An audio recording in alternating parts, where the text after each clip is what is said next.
Hey guys, what's up?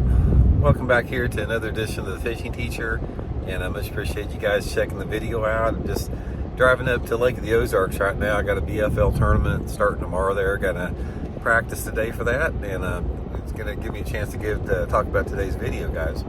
We are going to be talking about fishing pressure today and how fishing pressure affects fish, how they react to it, and sort of give you guys some tips and advice on how to deal with that a little bit. So here's my theory on fishing pressure. It's like bass, they are masters of their environment, and they fail quick and they learn quick and they don't make many mistakes because they can't make mistakes and survive as long as they have. I mean, they learn super quick. And if you've followed some of the videos we've talked about as far as like cold fronts and stuff, you remember how cold fronts and certain weather patterns will affect fish, make them more active or less active. It's almost like they internally know that it's a good feeding time or not.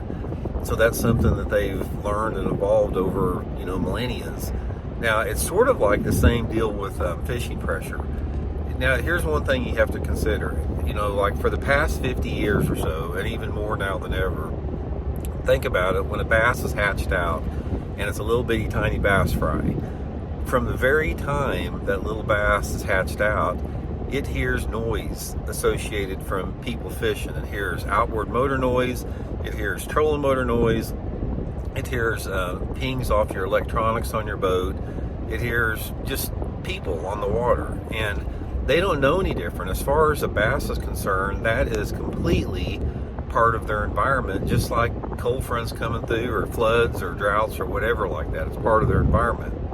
And what they do, in my perspective and from what I have seen through reproducible results, is when you have an increase in the noise level on the lake, and that increase comes from outboard motor noises, which are super noisy underwater. If you've ever started a motor outside of the water, you know how noisy it is. Imagine that under the water.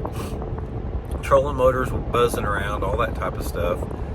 When bass hear that increase in noise level, they turn off a little bit. They simply do not feed like they would in quieter conditions.